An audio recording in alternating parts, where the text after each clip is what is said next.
Coach, did you hear what Mike D'Antoni said last night after the game? No, I didn't. I haven't seen anything.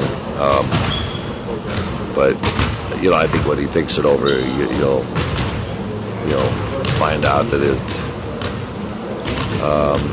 wasn't as severe as he thought it was. I think he didn't understand what I was doing. He had no concept of what was going on. So he'll think about it and understand. Way off base and thinking you're trying to play mind games and setting them up for later in the season? Yeah, that just, I'm sure he was upset about the game and, everything else, but, when you have an obligatory timeout coming in a minute, you might as well get rid of both of them when it's like mercy killing, so. Will you try to clear the misunderstanding before you guys play each other the next time? No, he's got to figure that out on his own. Was last night a good example of how good this team can be when the bench plays like they did? Yeah, I think there's something about our second unit that is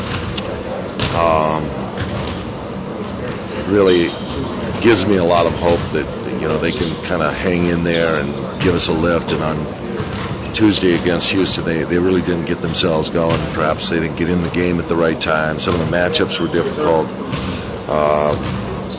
And they've been our best performers during the course of preseason. So, last night they were able to get out there and play as a unit.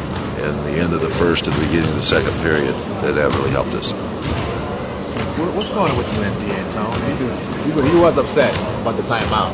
Yeah. He felt that you disrespected his players, and then his next comment was that we'll see it in playoff time when we bust them in the playoffs. Well, he just doesn't understand.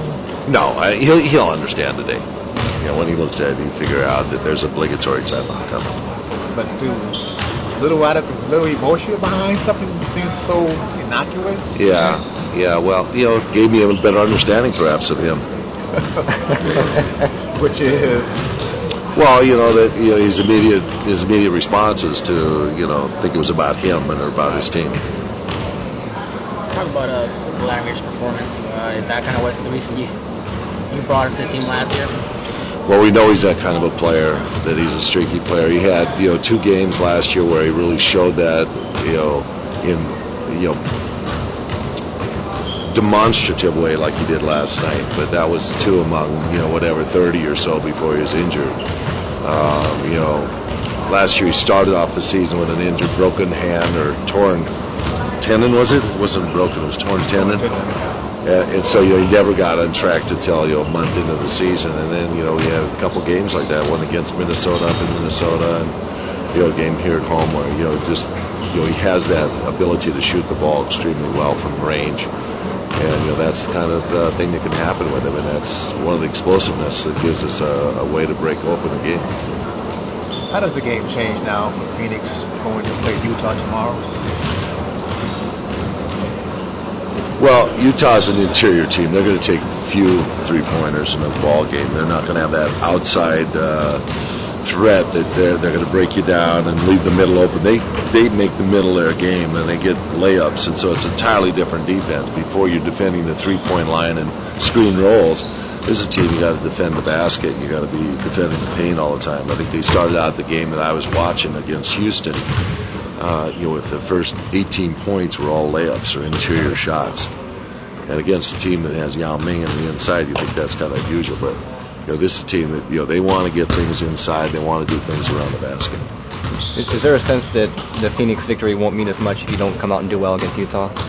No, it's just one game at a time. Sure, you'd love to have a streak of games you put together wins, but right now it's just can we sustain the kind of momentum that we have as a team and understand how to make adjustments from night to night. And it's just kind of getting a pace of what this season's about. obviously there's always a sense that winning cures everything.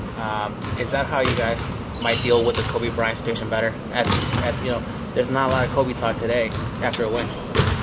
Well, the hopes is that we get off to a good start, and things would look as rosy as they did last year, which was exceptional until we have a couple of injuries late in December to Kwame and to Lamar. But yeah, I mean, that's something that's always a possibility. But we're not taking anything for granted. We just want to just tend to what the business is today and do that, get it over with, and move on. Kwame out today? Kwame was he suffered in the second half. He came in at halftime. He was in the training room, and had some respiratory problems, and his chest hurt. Sent him in the locker room in the fourth quarter. We got him out of the ball game in the third, and fortunately we didn't need him down the stretch. Is he probable for tomorrow? I would guess so. I mean, Dr. Mo is coming over today and take a look at him, but we'll see. Was that from the Steelers running down court, getting the dunk? Was he tired behind that? He really was winded. He really got, but it was more respiratory. He had a problem with it. A lot of it's humidity and air conditioning and all that kind of stuff. And he has some. He works with that a lot. Respiratory problem. That's one of the things he works with, among others. Yes, I agree with that. Thanks, Phil. After all the things you went through last year, was that kind of a redemption game for you, just to show people what you can do when you're on? Not necessarily. I'm just trying to have a good year, and not only me. I'm trying to help this team as much as I can, and bring out the things that I was brought for. So last night was a good night, but just one game in the season. This offense, will that allow you to get a few more looks from the outside in this new offense we're running, or is it? Hopefully, I'm a spot-up shooter, so definitely finding open places and open shots helps a lot. So I think playing team offense, which we did last night, moved the ball really well last night. It helps a lot of everybody, If I knock down open shots, a lot of guys are going to be open after that. So everybody benefits from this offense. You had the hand thing during the preseason, or the exhibition with the ligaments, I think. Is that still bothering you, or are you past that? No, that's over. So, will you have surgery after the season on that? No, I didn't. Okay. Thanks, bud.